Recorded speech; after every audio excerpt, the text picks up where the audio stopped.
G'day, I'm Royden James. I live in Murchison, been there for 14 years. I also lived in Tatt for 14 years, and I'm a country boy at heart. I was born in the country and brought up in the country, so I know a bit about the country.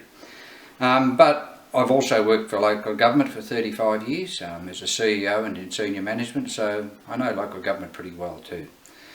One of the reasons I'm standing is that I see that it's important that somebody west of the river represents this area, and another is that I've been involved with trying to refloat, as I use that term anyway, the DP Jones nursing home. We're still having that fight, but that got me interested in local activism. So that's my background, and I hope people appreciate the reasons that I'm actually standing for council. Thanks Emily for your question about carbon neutrality.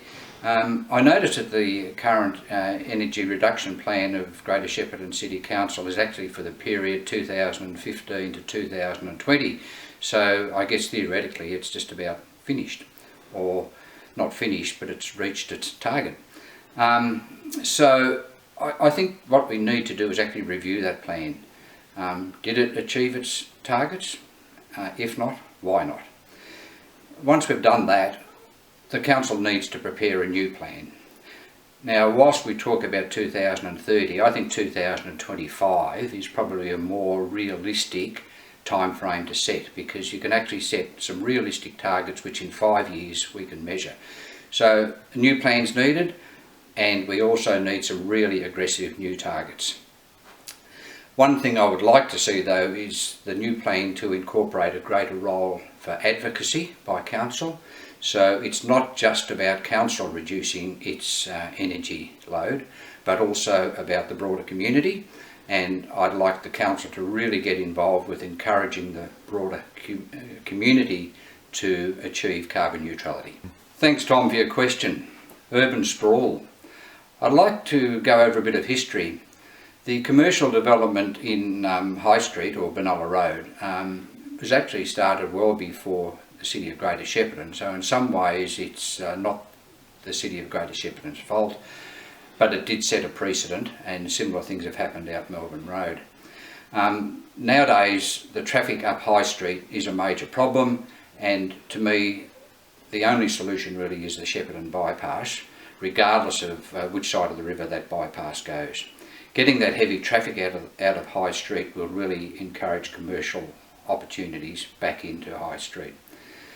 Moving on to the mall, I think the proposals for the mall are very, very welcome. Whether they're successful or not is not for me to say, but all I can say from what I've seen of them, they will be successful. One of the problems, of course, is that there are community standards now in terms of what people and families want as far as a home is concerned, and many people want a quarter-acre block or whatever size they are now, which means that urban sprawl is inevitable. So what we need to do is to change that community expectation.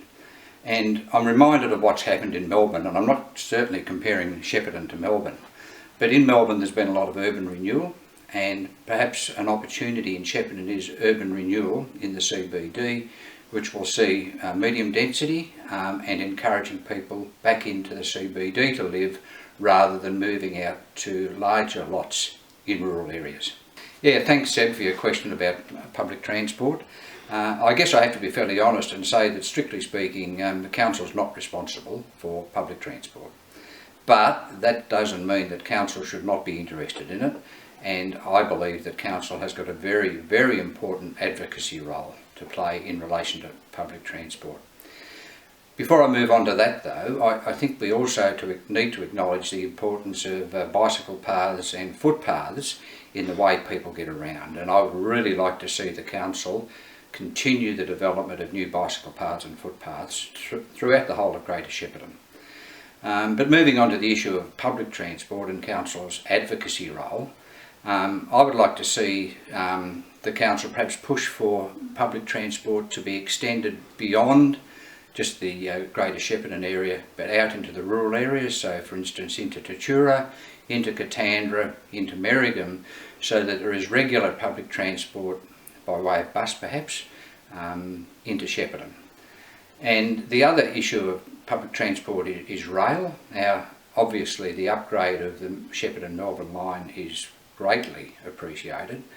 I'm a bit disappointed that the railway stations, particularly in Mooroopna and Murchison East, in my opinion are substandard. I think they need to be upgraded so that they provide facilities for the travelling public, whether those facilities are toilets or drinking fountains, but at the moment they're very basic and certainly don't encourage travellers to use the trains as much as they could, and that's another role for council in terms of advocacy.